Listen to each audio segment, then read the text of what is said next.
کہ جس کے پاس زمین بہت زیادہ ہے وہ طاقتور ہے، اسی لیے ملک جو ہے وہ زمینوں پر قبضہ کیا کرتے تھے. اس کے بعد جب مشینیں آئیں تو یہ پتہ لگا نہیں، جس کے پاس انڈسٹری زیادہ ہے وہ طاقتور ہے. اب یہ ہو گیا ہے کہ جس کے پاس ڈیٹا زیادہ ہے وہ زیادہ طاقتور ہے. اور آپ حیران ہوں گے کہ ایک شخص جس کا نام ایلون مسک ہے، اس نے $42 بلین کی ایک چیز خریدی ہے جو کہ اتنی بھی بڑی نہیں ہے کہ اس کو جیب میں رکھا جائے، جو کہ کہیں ہے ہی نہیں، اور جو کہ ایک ٹیڈی پیسہ پروڈیوس نہیں کرتی. اور اس چیز کا نام ہے ٹویٹر، جو کہ $42 بلین کا لیا گیا. دنیا کے 140 ملکوں میں سے 70 کے قریب ایسے ملک ہیں جن کا بجٹ $42 بلین سے کم ہے، اور اتنے کی کسی شخص نے ایک چیز خریدی ہے جو کہ ہوا میں ایگزسٹ ہی نہیں کرتی. تو آپ اس بات سے حیران نہیں اس نے کس لیے خریدی ہے ایک چیز. اور دوسرا، آپ سب اس بات پہ حیران ہوں گے کہ آپ پی ٹی سی ایل کا فون کرتے ہیں تو آپ کو پیسے دینے پڑتے ہیں، آپ کسی کو خط لکھیں تو آپ کو پیسے دینے پڑتے ہیں. کہ فیس بک مفت کیوں ہے؟ یہ واٹس ایپ کے اوپر ویڈیو کالز مفت کیوں ہیں؟ یہ آپ ہزاروں تصویریں بھیجیں، یہ مفت کیوں ہیں؟ اور جس بندے نے واٹس ایپ بنایا اس کے بلینز آف ڈالر خرچ ہوئے ہیں، وہ پاگل ہے کہ ہم سب کو مفت دے رہا ہے. فیس بک مفت کیوں؟ اس لیے کہ اس بھٹی کا ایندھن میں اور آپ ہیں.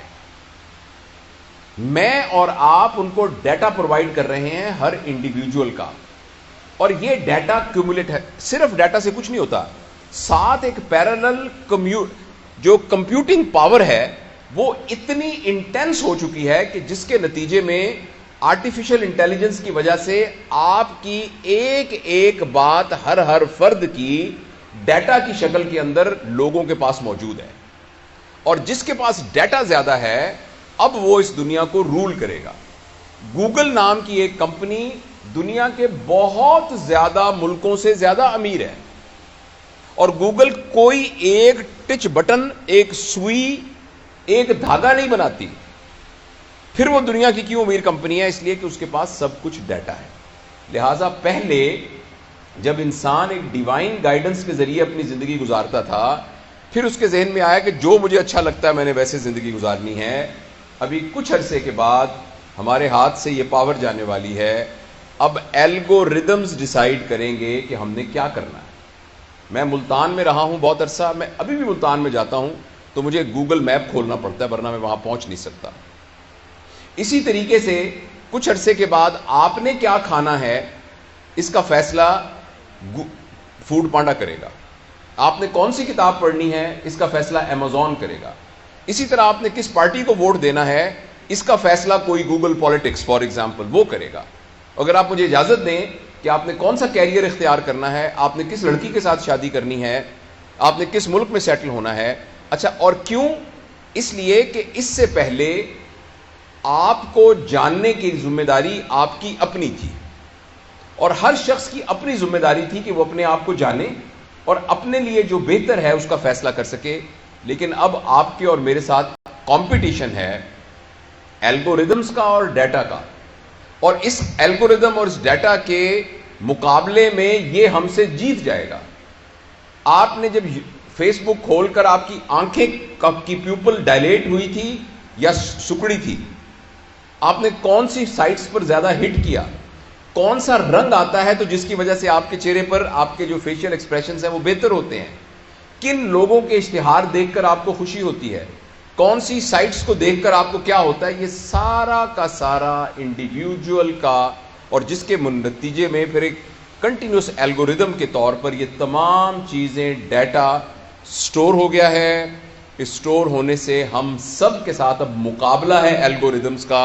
الگوریدم کھڑا ہو کے بتا سکتا ہے کہ آپ اپنی صحت کے بارے میں صحیح فیصلہ نہیں کر سکتے، میں آپ کی صحت کے بارے میں صحیح فیصلہ کر سکتا ہوں. مجھے پتا ہے آپ کے کھانے کا پیٹرن کیا ہے، کیونکہ ابھی کچھ لوگوں نے تصویریں جب کھانا اگر کھائیں گے تو کر کے فیس بک پہ لگا دی ہوں گی. آپ بالکل یہ مت سمجھیے کہ آپ نے آئس کریم کھاتے ہوئے جب تصویر کھنچوائی تھی وہ تصویر کچھ نہیں ہے، وہ تصویر ایک بٹ آف جگزا پزل ہے جس نے آپ کو ہیک کرنے والی اس پکچر کے اندر وہ موجود ہے. آپ نے کہا کہ میں آج فلانی جگہ پر دوستوں کے پاس پہنچ گیا، وہ ایک چیز کمپیوٹنگ پروسیس میں سے گزر کے آرٹیفیشل انٹیلیجنس کے ذریعے سے الگوریدم کی شکل میں موجود ہے. اور کچھ عرصے کے بعد میں اور آپ اس قدر مجبور ہو جائیں گے کہ ہم الگوریدم کے غلام بن جائیں گے. یہ بات فکشن نہیں ہے. میں آپ کے ساتھ یہ بات بہت سیریسلی شیئر کرنا چاہتا ہوں.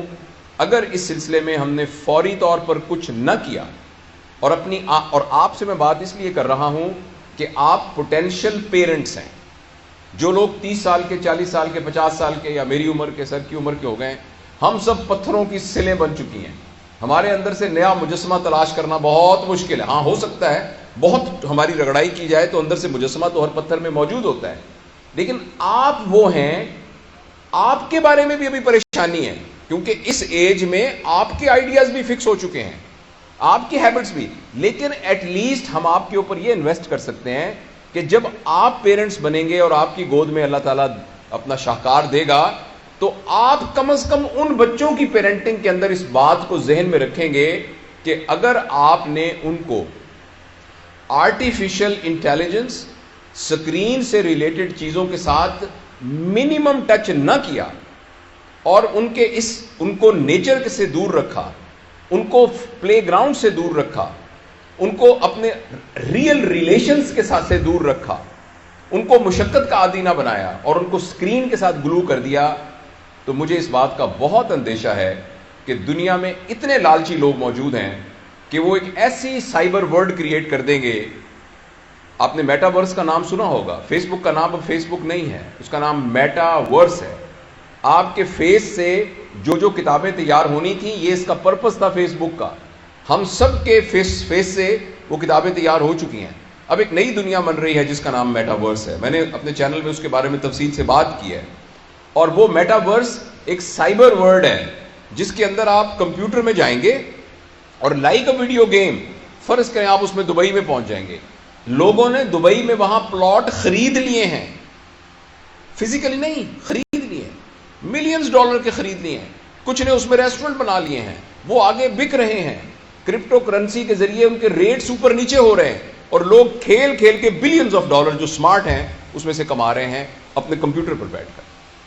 اب میں آپ سے آخری جو خطرناک بات شیئر کرنا چاہتا ہوں وہ یہ ہے کہ اگلے 10-15 سال کے اندر جو جاب مارکیٹ ہے وہ ٹوٹلی ڈسٹرب ہونے والی ہے. مجھے آپ یہ بتائیں کہ ایک آدمی بیٹھا ہوا ہے فزیشین اور وہ آ کے علاج کر رہا ہے، جنرل پریکٹس کر رہا ہے، الگوریدم اس سے زیادہ بہتر طریقے سے ڈائگنوز کر سکتا ہے. کیونکہ ہیومن ایرر اس کے اندر نہیں ہوگی اور آرٹیفیشل انٹیلیجنس اتنی ہو رہی ہے کہ ایکچولی شاید ہو سکتا ہے آپ ایک ایپ ڈاؤن لوڈ کر لیں اور اپنی 60-70% بیماریوں کا خود علاج کرنا شروع کر دیں لوگ، یا کہ کمپیوٹر ایکسپرٹ کے ذریعے سے علاج کرانا. آپ کو یہ بات انہونی لگ رہی ہوگی مگر یہ بات ہونے جا رہی ہے. اور بہت سے وہ پروفیشن جن کا تعلق ایکچولی ٹیکنیکل یعنی یا پروفیشنز کے ساتھ ہے، وہ ساری کی سارے چینج ہونے جا رہے ہیں اور کچھ عرصے کے بعد وہ جاب مارکیٹ میں وہ کنونشنل پروفیشنز کی کوئی ضرورت ہی نہیں رہے گی. اور ایک آدمی ہے جس کا نام یووال نوآ ہرارے ہے، ہسٹورین ہے، اس نے اپنی مختلف 3-4 کتابیں اس کی بڑی مشہور. اس نے یہ کہا ہے کہ نہ صرف یہ کہ نئی جابز کریٹ ہوں گی، مگر نہ صرف یہ کہ پرانی جابز میں لوگ جاب لیس ہو جائیں گے بلکہ وہ جاب ایبل بھی نہیں رہیں گے، ریڈنڈنٹ ہو جائیں گے. تو یہ بہت ایک سیریس چیلنج ہے.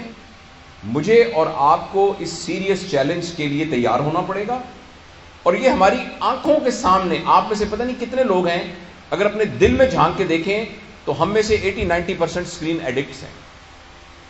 تھوڑی دیر کے بعد اگر یوں کر کے موبائل نہیں کریں گے تو ہمیں دل میں خدبد ہونی شروع ہو جائے گی، ہمیں ڈوپامین کی ڈیفیشنسی فیل ہونی شروع ہو جائے گی اور یہ اسکرین ایڈکشن بڑھتی جا رہی ہے.